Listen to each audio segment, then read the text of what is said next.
Hey hello, good morning, welcome to my channel. আজকে ব্লগটা সকাল সকালই স্টার্ট হচ্ছে। প্রতিদিন সকালে ব্লগ করি, কিন্তু আজকে একটু মর্নিংই ব্লগ হচ্ছে। কারণ আর মর্নিংই তোমরা দেখতে পাচ্ছ আমি অফিসের কাছে দাঁড়িয়ে আছি, কারণ হচ্ছে এখন আমাকে যেতে হবে মাল আনতে। সকাল বাসে মাল পাঠিয়েছে, তার জন্য মালটা আনতে যেতে হবে। তার জন্য আজ আমি সকাল সকাল বেরিয়ে পড়েছি বাস স্ট্যান্ডের উদ্দেশ্যে। চলো যাওয়া যাক। ভ্যানে করে যাচ্ছি, কারণ এখন শিলিগুড়িতে নতুন নিয়ম করেছে যে টোটো ভাগ করে দিয়েছে তাদের রুট। তাদের স্টিকার লাগিয়ে দিয়েছে।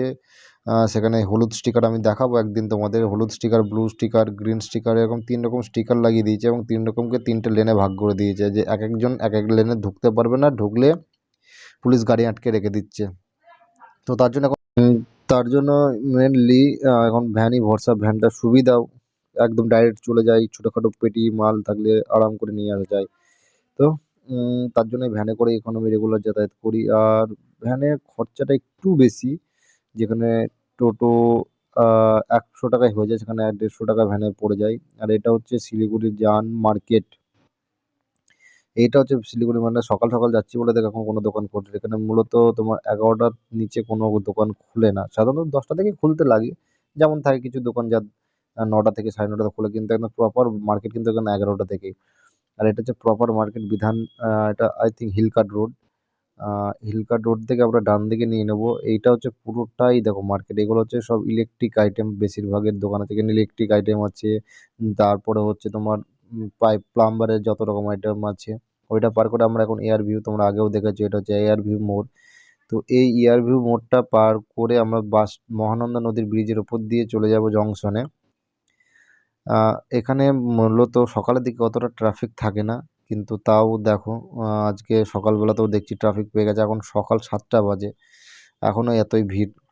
আর এটা হচ্ছে তোমরা দেখেছো মহানন্দা নদী শুকিয়ে যাওয়া, বেশি অতটা ওই সাইডটা আমি কোনোভাবেই কোনোদিন সেরকমভাবে দেখাতে পারিনি, কোনোদিন সুযোগ হলে দেখাবো। আর আজকে তো একদম আবহাওয়া খুবই ঠান্ডা। আর এখানে আজকে গিয়েই একটা দেখলাম যেখানে প্রচুর গাড়ি কিন্তু দাঁড়িয়ে আছে, মেনলি হচ্ছে শিলিগুড়ি থেকে যেগুলো যায় গ্যাংটক, দার্জিলিং, সিকিম, এইগুলো যেগুলো যায়, প্রচুর পরিমাণে কিন্তু ভাড়া গাড়ি দেখছি আজকে একটু বেশিই দাঁড়িয়েছে। অন্যদিন এত দাঁড়িয়ে থাকে না, এইগুলো থাকে না অন্যদিন। অন্যদিন সামনে যেটা থাকলে সেটা তো আছেই, তাছাড়া এগুলো তো আছেই। এছাড়াও দেখো এখান থেকে শুরু লাইন, দেখতে পাচ্ছ?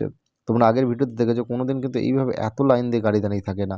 তো কী কারণে আজকে এত গাড়ি দাঁড়িয়ে আছে? আর আজকে বাস স্ট্যান্ডে গিয়ে দেখলাম যে বাস স্ট্যান্ডে কিন্তু ভিড়টা একটু বেশিই মনে হচ্ছে সকালবেলায়, অন্য দিন তুলনায়। অন্য দিন সকালবেলা এত ভিড় থাকে না, ফাঁকা ফাঁকায় যাই, কাজ করে চলে আসি। আর সবথেকে বড় বড় প্রবলেম হচ্ছে, আমি ফোন করেছিলাম যে বাস নাকি এখনও ঢোকেনি, তাই বাস স্ট্যান্ডে গিয়ে আমাকে মোটামুটি আধা ঘন্টার উপর ওয়েট করতে হয়েছে। প্রায় 40 মিনিট ওয়েট করার পর তারপরে আমার এই দেখো বাস, মা ভগবতী বাস ঢুকছে এখন।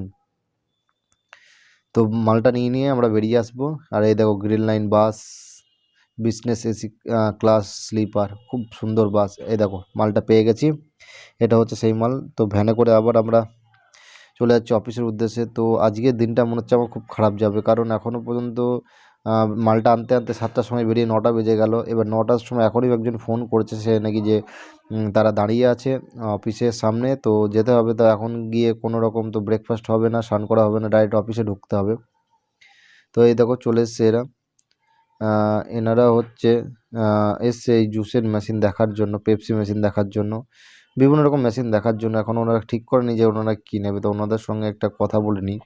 কথা বলে ওনাদেরকে সব রকমভাবে বোঝাই যে কোন মেশিনটা কী কাজ করে, কোনটা নিলে কীরকম দাম পড়বে, কতটা প্রোডাকশন ক্যাপাসিটি দেবে, কি কি করতে পারবেন, কি কি অসুবিধা, কি কি সুবিধা পাবেন, কি কি আমাদের টার্ম অ্যান্ড কন্ডিশন থাকে, পেমেন্ট কন্ডিশন কী থাকে, সমস্ত কিছু অল ডিটেলসে আমাদের সমস্ত কিছু প্রত্যেক কাস্টমারকে বোঝাতে হয়।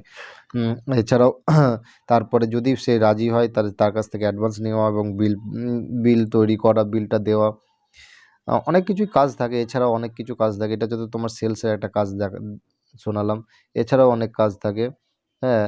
আর যে কাজগুলো কোনো একদিন দেখাবো করে, যে এই কাজগুলো করতে হয়। তো হঠাৎ আবার বললাম না আজকে আমার কপালটা সত্যিই খারাপ, কারণ আবার ফোন করে এসেছে যে আবার নাকি বাসে মাল এসেছে। তাই আমার কাস্টমারকে কোনো রকমভাবে কাটিয়ে, মানে ওদের সঙ্গে কথা বলতে বলতে 9টা থেকে মোটামুটি 12টা বেজে গেল। এবার 12টার সময় আবার ফোন এসছে, এখনও কিন্তু স্নান ব্রেকফাস্ট আমার কিচ্ছু হয়নি। আবার ছুটতে হলো বাস স্ট্যান্ডের উদ্দেশ্যে। কেননা কারণ মাল এসছে বাস স্ট্যান্ডে, এই দেখো এতগুলো মাল এসছে। এই সব মালগুলো এখন কিছু যাবে বাসে, কিছু যাবে আবার আমার অফিসে, ঠিক আছে। আর বাস থেকে মালগুলো ঠিক এইভাবেই নামাই মাথায় করে। এই দেখো মেন আরেকটা মাল, এটা এটা এখন আপাতত অফিসে যাবে। এখানে 6 পিস মাল আছে। তো প্রথমত এর সঙ্গে যে একটা মোটর থাকে সেই মোটরটা খুঁজে পাচ্ছিলাম না। এই দেখো এইভাবে ঠিক মাথায় করে মালগুলো তুলে নিয়ে যায়। এগুলো সব ভ্যানে লোড হবে, ভ্যানে লোড হয়ে অফিসে যাবে। এগুলো আবার কোনো একদিন হয়তো এগুলোকে ডেলিভারি করতে হবে। তো চলো ভ্যানে লোড করি। আর এই কাজটা করতে করতে অলরেডি 4টে বেজে গেছে। তো ভিডিওটা আমি এখানেই শেষ করব। ভ্যানে লোড করে ফেলেছি। তো সবাই থাকো, টাটা, বাই বাই।